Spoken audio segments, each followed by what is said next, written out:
ግን ምንድነው ሀውለት? ፍቅር ስሜታዊ ያደርጋል። ፍቅር ራስ ወዳድ ያደርጋል። ፍቅር ጭፍን ያደርጋል። የኔም ፍቅር እንደዛ ነው። ጭፍን የሆነ ራስ ወዳድ የሆነ በቃ እንደዚህ አይነት ፍቅር ነው የኔ ፍቅር። ያደረኩትን ነገር ሲያቅ በጣም ተናደደ። እንዳታለልኩት፣ እንደሸጥኩት፣ እንደዋሸሁት፣ እንደተጫወትኩበት ተሰማው። መታለል ተሰማው፣ መናቅ ተሰማው። ሊቆይ አልፈለገም ነበር አብሮኝ። እኔ ግን ያዛረኩት፣ እባክህ ባትወደኝም እዘንልኝ፣ ጥቂት መልካም የሚባሉ ቀናቶችን አሳልፈናል። ራስ ወዳዱኝ ይሄ ነው ፍቅር ነው ደግሞ ራስ ወዳድ ያደረገኝ አልኩት። ያንቺ ራስ ወዳድነት አይን አውጣነትም ያለበት ነው፣ በጣም ከባድ ነው አለኝ። ያኔ ስሜቴን መቆጣጠር አልቻልኩም። ያሳለፍኩትን የልጅነቴን ያን ቁስል ሁሉ ነገርኩት። እና እንደዚህ አይነት ልጆች እንዳሳድግ ትፈልጋለህ እንዴ? እንደኔ የሚሰደቡ ልጆች እንዲኖረኝ ትፈልጋለህ እንዴ? እኔ አይገባኝም መውለድ፣ እኔ አይገባኝም ፍቅር፣ እኔ አይገባኝም ማግባት። እድሜን የጨረስኩት ሰው ሀገር ላይ ነው። ዛሬ ጫፍ ላይ ነው የቆምኩት። እድሜ ያሳሳኝ፣ ጊዜ ያሳሳኝ፣ ውበቴም ገንዘቤም ያሳሳኝ። እዛ የምሳሳለት ነገር ውስጥ ቆሜ ነው አንተን ህይወት ውስጥ የገባኸው። ህይወቴ ውስጥ ገብተህም ዝም ብለህ አልተቀመጥክም። ወደድኩ፣ አፈቀርኩ፣ የኔ እንድትሆን ተመኘሁኝ። በቃ ያ ራስ ወዳድ አደረገኝ። ራስ ወዳድ መሆኔ ለምን ይገርምሃል አልኩት። የማያውቀው ማንነቴ ወጣ። ተቆጣው፣ ተናደድኩ፣ ብሶቴን ሁሉ ዘረገፍኩኝ። ለኔም እኮ ባል ይገባኛል፣ ለኔም እኮ ትውልድ ይገባኛል። ትንሽ ተረጋጋ። 1 ሳምንትን አብሮኝ ቆየ። ከዛ ሲሄድ ድጋሚ እንደማላየው ድጋሚ እንደማላገኘው እየተሰማኝ ነበረ። እመለሳለሁ። ሁለታችሁንም በእንደዚህ አይነት ሁኔታ ማሰቃየት፣ እንደዚህ ራስ ወዳድ መሆን አልፈልግም። ወይዛ ያለውን እቋጫለሁ፣ ወይዚ ያለውን እቋጫለሁ አለኝ። የኔና ያንተ ጉዳይ የሚቋጭ አይደለም፣ የተጀመረ ነው። በመካከላችንም ልጅ አለ። ጥላይ ልትሄድ ትችላለህ፣ ልታወኝ ትችላለህ። ህይወትህን አልበጠብጥም። ምርጫው ያንተ ነው።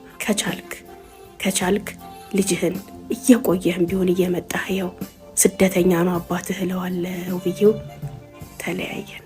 እናችሁ ልጆችዬ ደህና ናችሁ? ዛሬ በመጨረሻው ክፍል መጥቻለሁ። እስካሁን አብራችሁኝ ስለነበራችሁ በጣም አመሰግናለሁ። ፎሎ ያላረጋችሁ ፎሎ እያረጋችሁ፣ ላይክ፣ ሼር እንዲሁም ደግሞ ኮፒ ሊንክ እያረጋችሁ አብራችሁኝ ቆዩ። እንዲሁም ቤተልሔም ሞል ሀውለት ጋበሉና በጣም ቆንጆ ቆይ ስለምታገኙ ኑና ጎብኙን። አባያ፣ ቶብ፣ ጫማ፣ ቦርሳ ሀውለት ጋር ሳታዩ እንዳትወስኑ እያልኩኝ ወደ ታሪኩ ይሄዳል። ከዛ በኋላ ለኔ ያለው ነገር ቀነሰ። እንደ ድሮም ባይሆን በመሃል ግን እርግፍ አድርጎኝ አልተወኝም። በመሃል መምጣት ጀመረ። ለሚስቱ ደውልላታለሁ። ያለበትን ሁኔታ እንዴት ናችሁ? ደህና ናችሁ ወይ? ባልሽስ ከዛ በኋላ እንዴት ሆነ እላታለሁ። ይበልጥ ዝምተኛ ሆኗል፣ ጭምት ሆኗል፣ ጭንቀታም ሆኗል። ነገር ግን እንደ ድሮ ወጥቶ አይቀርም። እንደ ድሮ ረዥም ጊዜ ውጪ አያሳልፍም። አሁን አብዛኛውን ጊዜ እኛ ጋር ነው ያለው፣ ከልጆቹ ጋር ነው ያለው ትለኛለች። መልካም ነው። ቢያንስ እኔን እዚህ ወርብሮ ሌላ ሴት ጋር ሊሄደም እላለሁ። በሷ ሳይሆን እኔን ከተወኝ በኋላ ምናልባት ሌላ ሴት ጋር ሊሄድ ይችላል፣ ሌላ ሴት ህይወቱ ላይ ሊያስገባ ይችላል እያልኩኝ እቀናለሁ። እኔም ቅናት ያምርብኝ የለ። በመሃል እየመጣ አየኝ። እርግዝናዬ ከፍ እያለ መጣ። በጣም ደስተኛ ነኝ። ከባል ነው የወለድኩት፣ ተድሬ ነው የወለድኩት። የአካባቢው ሰው ይሄንን ነው የሚያውቀው፣ ባል እንዳለኝ፣ አፍቃሪ እንዳለኝ፣ ባለ ትዳር እንደሆንኩኝ። ግንስ ባሌ ስደተኛ ነው። ግንስ ባሌ የውጭ ሰው ነው፣ የክፍለ ሀገር ሰው ነው። ሁሌም አካባቢ ላይ የማይቀመጥ የተወሰኑ ጊዜያቶችን ብቅ ጥልቅ እያለ እንደሌላ ጊዜ አብሮኝ ባያሳልፍም ልጅ 1 ዓመት እስኪሞላው ድረስ በ4 ወርም በ7 ወርም እየመጣ ያይን ነበረ። 1 ዓመት ከምናምን ከሆነው በኋላ ግን ጭራሽ ጥፍት አለ። ከዛም እንደለመድኩት ለባለቤቱ ደወልኩላት። እንዴት ነሽ? ደህና ናችሁ ወይ? ባለቤትሽስ እንዴት ነው አልኳት። የለም አለችኝ። የት ሄደ አልኳት። ከሀገር ወጣ አለችኝ። በጣም አዘንኩኝ። ቢያንስ እንዴት ቻው አይለኝም? ቢያንስ እንዴት አይሰናበተኝም? የሆኑ ቀናቶችን አብረን አልነበርን? የሆኑ ነገሮችን አብረን አላሳለፍንም? ልጅስ አልነበረው? ከኔስ ፍቅርን አላገኘም? ውዴታን አላገኘም አልኩኝ። በጣም አዘንኩኝ። ለምን? ምን ተፈጥሮ ነው አልኳት። በስራው ምክንያት የውጭ እድል አግኝቶ ነው። ፕሮሰሱን ከጀመረው ቆይቶ ነበረ። አጋጣሚ አሁን ተሳካለት አለችኝ። እና ካንቺ ምን ያህል ጊዜ ሆነው አልኳት። 1-3 ወር ሆኖታል አለችኝ። ካንቺ ጋር ትገናኛላችሁ? ልጆችሽን ያያል አልኳት። አዎ እንደዋወላለን። የሁሉንም ወጪያችንንም እኮ እሱ ነው የሚችልልን። ታውቂ የለ እንዴ እኔ ምን አለኝ ስራ ፈትነኝ።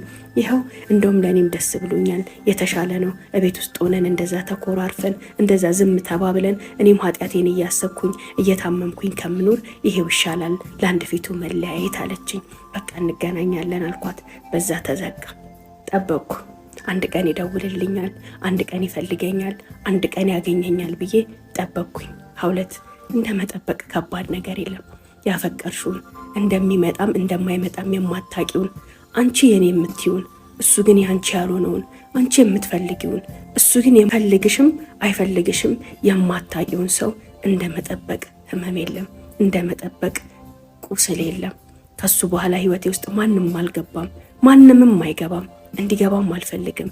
ለኔ እኔና ልጄ በቂዎች ነን። ዛሬ ልጄ 5 ዓመት ሆኖታል። ስለ አባቱ ከአባቱ በላይ የሚያውቅ ይመስለኛል። ጭንቅላቱ ላይ የሳልኩት አባት፣ ልቡ ላይ የሳልኩት አባት፣ አይኑ ላይ የሳልኩት አባት ከምትጠብቂው በላይ ነው።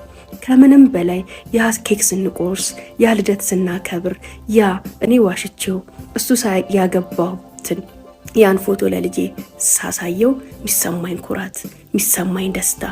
አዎ ባል ነበራት ይላል። እሱም አባት እንዳለው ያውቃል። አባቴ የት ነው? ለምን አይመጣም? ለምን አናየውም ይለኛል። አባትህ ሩቅ ሀገር ነው። እኛን ለማኖር አንተን ለማስተማር እኔን ለማኖር እየለፋ እየደከመ ነው። አንድ ቀን ይመጣል ያየናል። ካልሆነ ደግሞ አንተ ትልቅ ስትሆን እሱ ጋር ትሄዳለህ እለዋለሁ። ያ በጣም ያስደስተኛል። ልጄ አባቱን አንድ ቀን ሳያየው ግን አባታቸውን ከሚያውቁት ሰዎች በላይ ስለ አባቱ ያውቃል።